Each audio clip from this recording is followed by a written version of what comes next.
Strikers টসে হেরে ফিল্ডিংয়ে toss জিতে ঢাকা ক্যাপিটালস ব্যাট করছে ২৭তম ম্যাচের প্রথম ওভারের প্রথম বল নিয়ে যাচ্ছেন সুমন তানজিদ তামিমের বিরুদ্ধে। তানজিদ তামিম এগিয়ে এসে শট খেলেছেন মিডনে, ক্যাচ যাচ্ছিল, ঝুঁকি প্রথম বলে এভাবে এগিয়ে এসে অতি আক্রমণাত্মক ঢঙে খেলতে গিয়ে প্রায় নিজের সলিল সমাধি ঘটিয়ে ফেলছিলেন তানজিদ হাসান তামিম। আপনি ন্যাশনাল টিম মেম্বার, একটা দুটো বল দেখুন, বুঝুন, মাঝ ব্যাটে লাগান, তারপর উড়িয়ে মারার যথেষ্ট সুযোগ রয়েছে।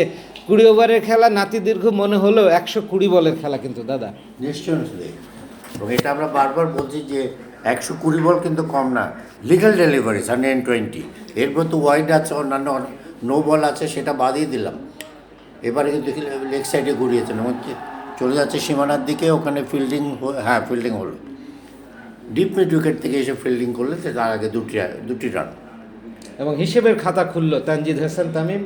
ঢাকা ক্যাপিটাল ২ বিনা উইকেটে টসে জিতে ব্যাট করছে চট্টগ্রামের জহুর আহমেদ চৌধুরী স্টেডিয়ামে। আগে বলেছি ঢাকা ক্যাপিটাল ৮ ম্যাচে একটা জয়, ২ পয়েন্ট, সবার নিচে। লিটারেলি তাদের কোনো সুযোগ নেই শেষ চারে যাবার। যে সুযোগটা রংপুর রাইডার্স প্রথম ৮ ম্যাচে সবগুলো জিতে ১৬ পয়েন্ট নিয়ে কনফার্ম করেছে তাদের শেষ চার খেলা। এখন তাদেরকে কেউ পেছন থেকে ধাক্কা দিয়ে শীর্ষস্থান নিতে পারবে কিনা তা বলা যাচ্ছে না, সে সুযোগও কম। যাচ্ছেন গ্যাপটা অনেক বেশি পড়ছে।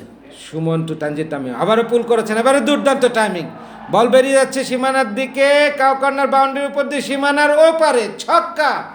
তানজিদ হাসান তামিম যথেষ্ট টাচে আছেন, কিন্তু শুরুর বলটা যেভাবে তিনি খেলেছিলেন মিডন ফিল্ডারকে প্রায় পৌঁছে দিচ্ছিলেন বলটা, সেই ভুল থেকে বেরিয়ে এসে পরের বলে পুল শটে ২ রান। এবারে সুন্দর timing, perfect elevation, distance high, হ্যাঁ, কাউ কর্নার, কেউ নেই। সো ৮ বিনা উইকেটে ঢাকা ক্যাপিটালস। পরের বল সুমন খানের, মিডিয়াম প্রান্ত থেকে, ডানহাতি, মিডিয়াম ফাস্ট। এ পর্যন্ত তানজিদ তামিম সংগ্রহ করেছেন ৬-২-৮ রান, দলীয় রান সংখ্যা ৮ বিনা উইকেটে। প্রথম ৩ বল, প্রথম ওভারের প্রথম ৩ বল থেকে এই ৮টি রান এসছে। প্রথম বলে অবশ্যই, যেটা আপনারা একটু আগেই শুনলেন, যে একটা সুযোগ দিয়েছিলেন, সুযোগ ঠিক বলবো না, হাফ চান্স হতেও পারতো, কিন্তু তাই বলে পরের ২ বলে কিন্তু রান পেয়েছেন। এবারে প্রস্তুত তানজিদ তামিম, এবারেও এগিয়ে এসছে, আবারও মিড উইকেটের দিকে ঘুরিয়েছেন। বোলার নিজেই দূরে ছুটে চলে গেলেন, কিন্তু তার আগেই ব্যাটাররা নিজেদের মধ্যে জায়গা পরিবর্তন করেছে। আরেকটি রান, ৯ বিনা উইকেটে। এবং আম্পায়ার ইঙ্গিত করলেন শেষ রানটা লেগ বাই থেকে। Leg by, what ever, run দিয়ে কথা।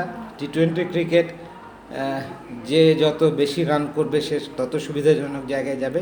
লিটন কুমার দাস অধারাবাহিকতার কারণে জাতীয় দলের আইসিসি চ্যাম্পিয়ন্স ট্রফির স্কোয়াড থেকে ছিটকে গেছেন তিনি।